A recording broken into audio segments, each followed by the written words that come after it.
Good evening. Welcome to a special edition of the Queen's Grapevine. This is your host, Wallingford Lee. Of course, we decided to visit the Bronx. Why not the Bronx? The Bronx is growing so much, and so many wonderful things are taking place in the Bronx in terms of growth, the economic situation, and housing. So we wanted to take the opportunity to come find out just exactly what's taking place in the Bronx, and what better place to come than the Chamber of Commerce.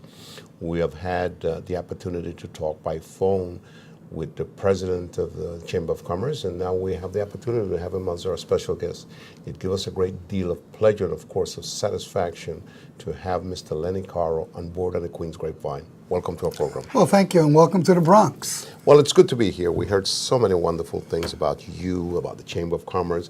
So we want our viewing audience that's in Queens and Westchester to know just exactly who you are. How long have you been the president? 10 years. 10 years? 10 years we're here now. We're no longer burning like we used to burn. Mm-hmm. We're now growing and booming. Mm-hmm. So our Bronx has come a long, long, long way, and we're very proud of it. You know, I think that it's our turn for it to start to boom. Brooklyn had it, Queens had it, now it's our turn.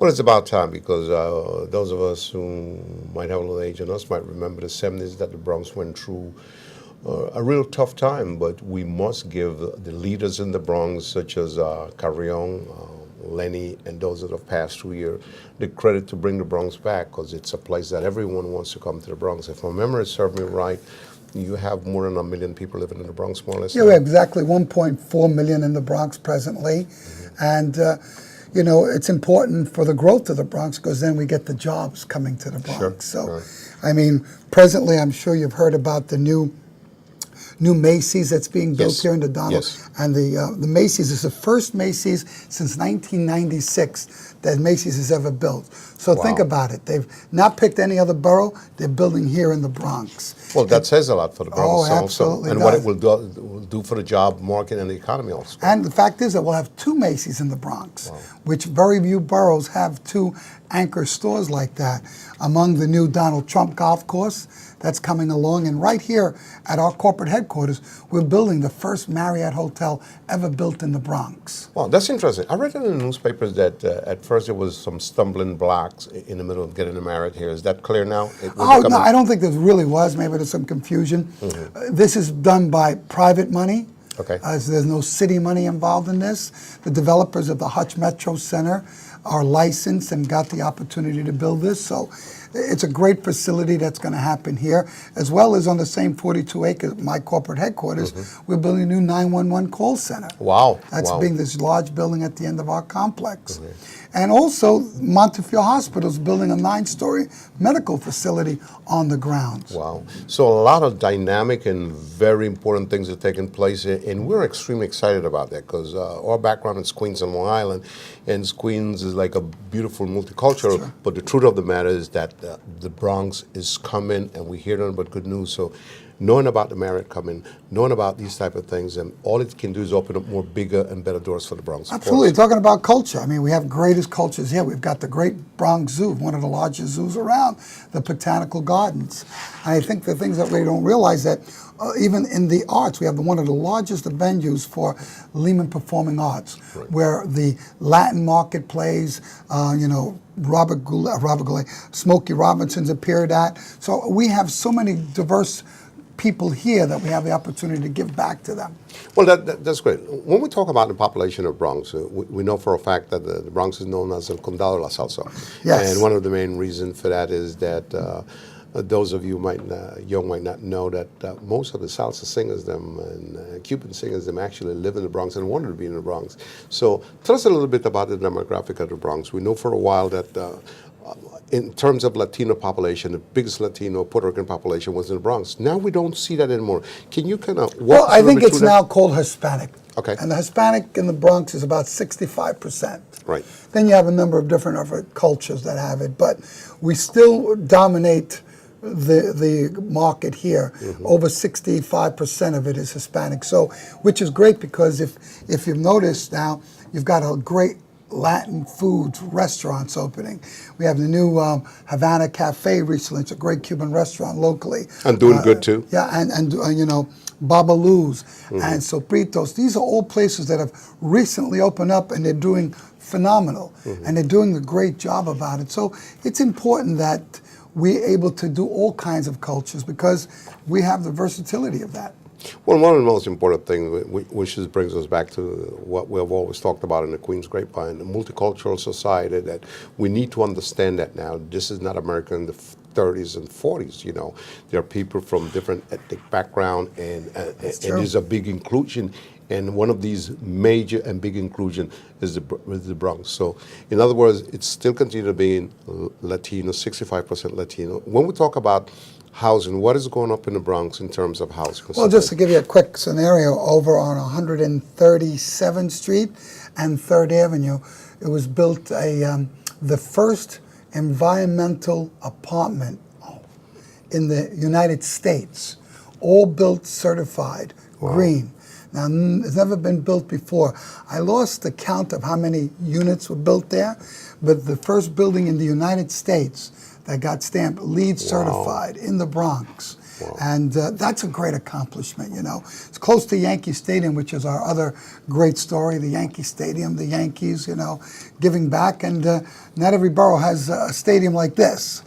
Queens has theirs, but Yankee Stadium still holds its own. Well, not only that, when he mentioned Yankee Stadium, it was redone a couple of years ago, probably about 3 or 4 years ago. And if you haven't been there, I'm making a personal challenge to you to go to Yankee Stadium. It's a wonder of the world. You name it, and it has it. And of course, those of you who understand the Yankees know that they lost George Steinbrenner, but the team still stayed in the family, run by his 2 sons. And there have been many years ago, people had mentioned that the Yankees might leave the Bronx. Thank God it's a long lease, and they continue to be in the Bronx, and they continue to be involved heavily into the community, to the best of my knowledge. We actually, the Chamber, host their foundation with Ray Negron and Hank's Yanks. We take players to hospitals and schools to make sure that they understand that there's importance to that. The schools, we try to keep the kids motivated if they're into the sports. And I have the opportunity to bring Alex. I brought Derek Jeter, almost every player to different schools in the Bronx. We also go to hospitals for cancer wards for kids to make sure that they have a hope. And, you know, some kids come back. I remember, if you remember, Burt Gardner got a little band from a boy, and a girl rather, and said, hit a home run for me. And that night he did. So it was a dream come true. And we have a book called Yankee Miracles out, and I'm in that book because I helped fulfill that dream. So it's important that we're a chamber of business, but at the end of the day, we can't forget where we come from. We have to help our community, help our borough, and we have to work together. It's so important. Well, you also mentioned a kid named Ray Negron, which is a full-time story. How he came to be associated with the Yankees and with George Steinbrenner. I haven't had a pleasure of meeting Mr. Negron personally, but obviously, by you mentioning him, I just got extremely excited because we know the story behind him and what he has done. Well, let me give you a quick story that you'll have, and I'll get you to interview him soon. There's a movie being released in September, and in September, the movie's called Henry and Me. It's about a little boy who's playing with his dad, and he's throwing the ball, and he ends up dropping the ball, and he says, Dad, I don't feel good. The next minute he wakes up, he's in chemo. Chemotherapy. He's 12 years old, and Charles Palminteri's in the movie. It's an animation. Paul Simon. Whoopi Goldberg, Cynthia Lordberg, Richard Gere, Hank Steinbrenner, Alex Rodriguez, most of the players. It's an animation. And we will be premiering that movie around September, October. Of this year? This year. It's finally being released. It's called Henry and Me. I'm not going to miss it, that's for no, sure. It's well, not only that, when you walk into this office, well, a lot of you want to have the opportunity. There is pictures of Lenny with like a who in terms of the Yankees ball players, Congress guys and stuff like that. There's even a picture of Richard Gere, and he just mentioned that Richard Gere is going to be in the movies. So that just caught me a little bit by surprise, you know. Yeah, you know, and these are the things that actors like this care, and they have, and this is important that the world should know. Actors do care about things like this, and teaming up with Ray Negron and his books, The Boy of Steel, bringing that story to the screen, and it's a phenomenal story, I think it is. And we're going to reach out to do a couple of more things, even in the Hispanic market. Good, good. Let's talk a little bit about Hunts Point. Those of you who have followed our programs for many years know that we've done a couple of programs about the growth of Hunts Point, and also when President Leonel Fernandez from the Dominican Republic came for the first time in Hunts Point. We did a special about that in terms of some of the products, some that has been shipped from the Dominican Republic, and also the lady that was in front of the Hunts Point. She's from Dominican background.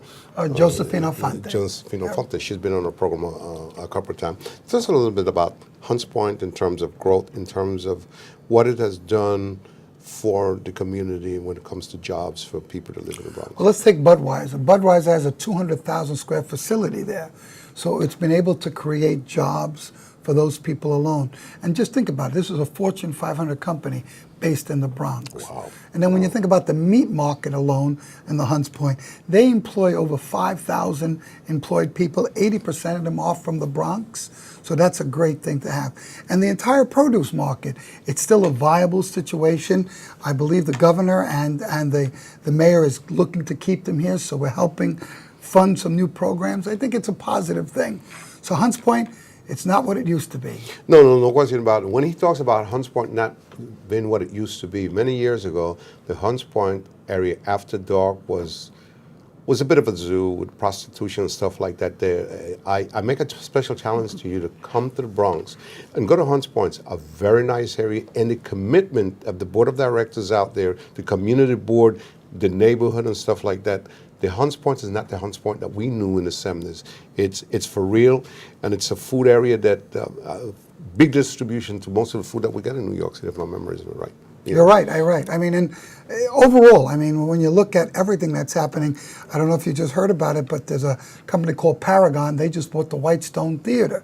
That's going to be Commons, like all the way up in Pennsylvania. Wow. And upstate. All the big brand stores are going to be coming here to the Bronx. And just a block over, there's a brand new Target being built there. Wow. Beth & Beyond is there. There's a whole new shopping mall that's coming there. So it's amazing when you look back on all what's happening. And a great time to be a president of a chamber, because we're able to be a voice for the business. And that's a good thing to know, because one of the things that I noticed, one of the biggest food distributors also is Hunts Point's Crasdale Food, which is a very large supplier of supermarkets in the area here. So it backs up what you're saying, of course. Yeah, it's absolutely. We are seeing a growth that's never been seen before. If you have companies like Macy's, Donald Trump, this new Paragon, the new Target stores, I think this is a welcome to the Bronx. Did you see something like this coming, let's say 3-4 years ago? Did you see this type of growth? Did you expect something? We always expect to grow. Did we expect it to grow so quick?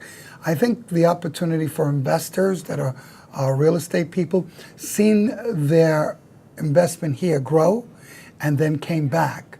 When we built the mall, the shopping mall next to Target, next to the Yankee Stadium, that was a great opportunity. And when people saw that, they said there's a lot of growth here. So we have an ice skating rink that's going to be worked on. I'm due to meet with them shortly. So we're going to have all the facets of everything. That's good to know.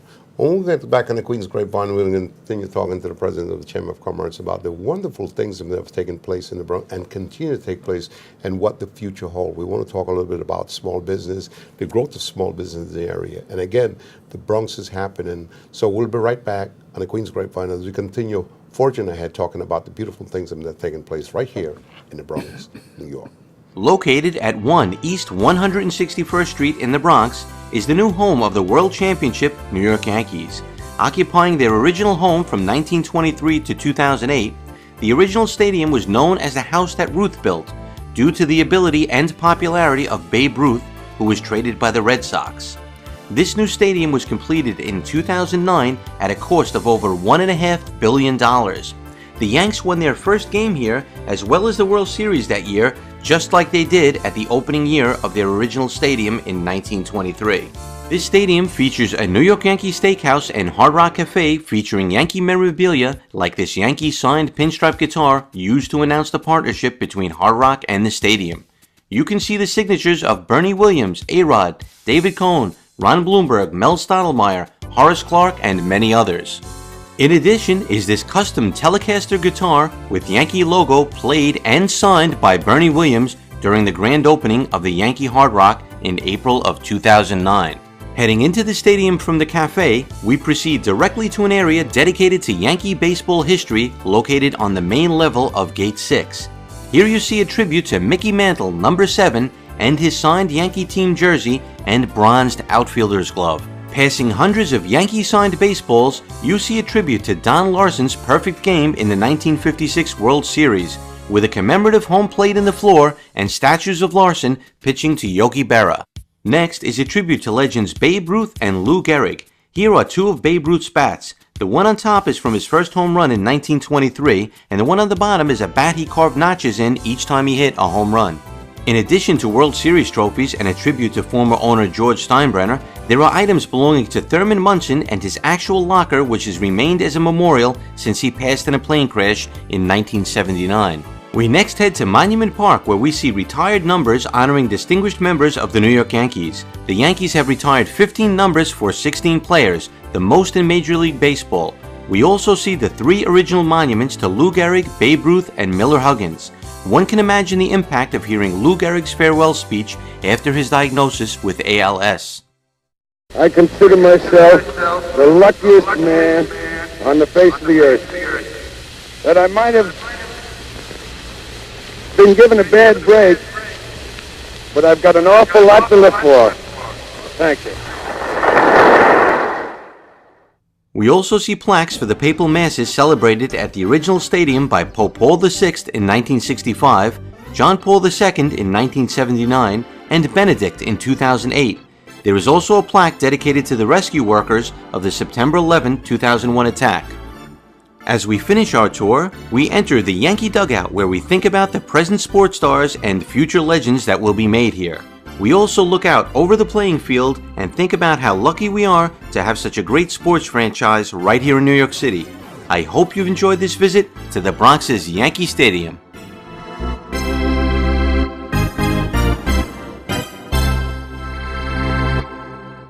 And we're back here in the Queen's Grapevine in the Bronx, New York, talking to the Chamber of Commerce, the President of the Chamber of Commerce, because of all the wonderful things that have taken place right here in the Bronx. The tremendous growth in terms of population, the growth in terms of business, job opportunities. And as you heard the first segment of the program, the President of the Chamber of Commerce was kind enough to share with us about the Macy's been built here. We talk a little bit about the plaza that was built next to Yankee Stadium, where Target is there and various different stores. What does all of this mean for the Bronx? It means jobs. It means better opportunity for people in terms, instead of going downtown or going to Manhattan for shopping, you don't have to leave your borough. We also talk a little bit about Hunts Point, tremendous food distribution that has been in New York City for a while, and how much the area have changed, because Hunts Point had to do a lot of changes in terms of environmental stuff like that, because a lot of trucks go in and out, and the danger that that had for the community and for the neighborhood. All of that has been fixed. So the Bronx, people are running and coming to the Bronx to live, and we want to know why. And some of the reason why is some of the things that we have mentioned, some of the things that Mr. Carr was kind enough to share with us. So now in this second part of the program, we want to talk a little bit about the crime situation. The Bronx, many moons ago, had a bad reputation in terms of crime. I can assure you that it has changed. But I don't want you to only hear it from me. I want you to have the opportunity to hear it from the President of the Chamber of Commerce. Let's talk a little bit. What is the crime situation right now in the Bronx? You know, crime goes up and down, just like anything else. And I think it's gone down more than ever before. We've got a great commissioner. The police commissioner has done his job. And we have some great policemen here in the Bronx that at the end of the day, if long as they're there, they prevent it. You're always going to have the criminal eligibility of people that want to do things. Everywhere. They're going to do it. So crime is really being at the wrong place at the wrong time, doing the wrong things. But if you're a criminal, you're going to do the crime. The best part about it is that we have great police that do catch them and prosecute them. And under this administration, we've done very well. That's why our crime is down. So I think that no matter anywhere in the small world today, there's crime. How we justify it by is every time someone gets caught, there's another one off the street. And that's a good thing, of course. That's a good thing. And that's great improvement. I think you mentioned Commissioner. I think he has done a solid job. He's a very good man, and he has covered all the boroughs, and he has come up with good ideas. Any problem with the frisking situation in the Bronx, like it's been all over the boroughs? I think it's all over the borough. I mean, it is what it is. It's tough for you to really think about it. It's a touchy situation. At the end of the day, you and I going back into our era, it was no different. I'm born in Puerto Rico, so I'm a Latino, and maybe fortunate because I have a different complexion, but it just happened. Sure, sure. But sometimes we have to look at it. I mean, if we look at what recently happened with this gentleman that blew the whistle on the Verizon situation, and now it's caused a lot of heartache because if we didn't do those phone taps, we've not stopped some of these bombings. So what happened now is it almost goes with all these other things. If we don't do this, do we prevent it? So if we're able to stop something before it happens, it's a positive. It's a big plus. Definitely. And some people say, well, that's wrong, it's a privacy. But if you're the victim, then you don't say it. If you go home and you find out that your house got burglarized and it was on your block, you're not going to be a happy camper. You're not going to be a happy camper. And and a patrol car went by and didn't bother to stop it for whatever. So it's devil's advocate. It's a tough situation, but listen, at the end, we just have to be strong and work together. Now let's talk a little bit about. We talked a little bit some about the environment and the growth of business. How would you break down the size of the business here in the Bronx in terms of commercial business? Is this large business or small business or mom and pop stores? When Home Depot came to the Bronx, there was always a scare that it was going to affect a lot of, small mama papa stores. And what I learned about it is that, and we helped them, I believe, to understand that this is a time for you to cater to your customer. This is a time for you not to ignore that customer, to be more friendly to it, because they're not going to get that personal touch at a Home Depot. So the mama papa stores that did that are strong. The ones that didn't do it probably didn't know how to do it or just didn't want to do it. So some of them may have not continued to stay in business. But for whatever it's worth, even so, I still see a lot of mom and pop stores, so which means that they do have a place. Oh, absolutely. I mean, if you left here, made a left, and you won't find a vacant store within 6-7 miles. So those are the mom and pop stores still survive. And we're part of the Bronx Merchants Association, so we help them create merchants so that they can be putting together. What is the most challenging project that you have had as president of the Chamber of Commerce in the last year or so? That you say I'd have to go back. Challenge? I think the challenging one was Yankee Stadium. Yankee Stadium was a challenge because there was so much wrong information out there that people were going to lose their homes, they were going to lose their jobs. There was so much negativity about it. That was a challenge. And, I testified to the point that it was great for the borough, it was great for economic development, it was great for jobs. We become a tourist attraction of it. And look, several years down the road, the first Marriott hotel in the history of the Bronx is happening. So if you look at that and look at the Yankee Stadium, that battle, now winning that battle, building the shopping mall, building up the block, a new BJ's. In the South Bronx. All in the South Bronx. Now talking about the ice skating ring. That stadium became the global part of why investors come to the Bronx. And people were no longer afraid. No. People were no longer afraid because they saw the growth of that new plaza built close to Yankee Stadium. Absolutely. I think today there is very little fear. And to be sure with you, I know that I get calls from people that moved away so their kids could go better schools. They're coming back. Their kids are gone. They left. And now they want to come back because the Bronx is still cranking.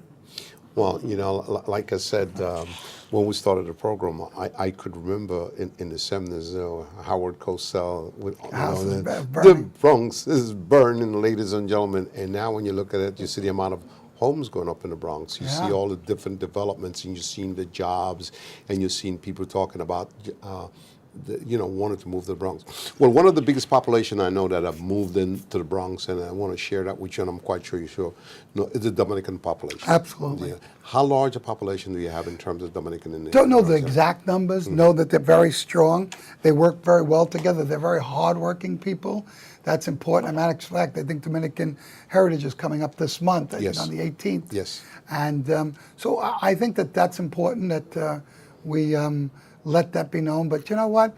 It's still the melting pot. We still get them from Africa, get them from all over. You know, the Russians have their own little corner. Albanians are also very strong in the Bronx. So Italians are still here. Irish is still here, you know. It's a big mixture, multicultural, melting pot. Absolutely. Well, one of the interesting things we want to talk about the Dominicans, a lot of them just cross the bridge from Washington Heights and just come right here. You know, when I was growing up, most of the bodegas then were owned by Puerto Ricans.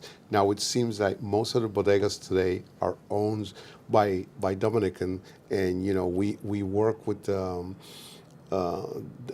couple of guys up in the Bronx, and I said to them, well, where has the Puerto Rican gone? He says, the Puerto Ricans are still here, but you need to remember now that they had children, and their children now are doctors and lawyers. They're no longer bodegueros, so you need to understand. That's true. The change in it is not that the Puerto Rican left, but it's just that they have grown.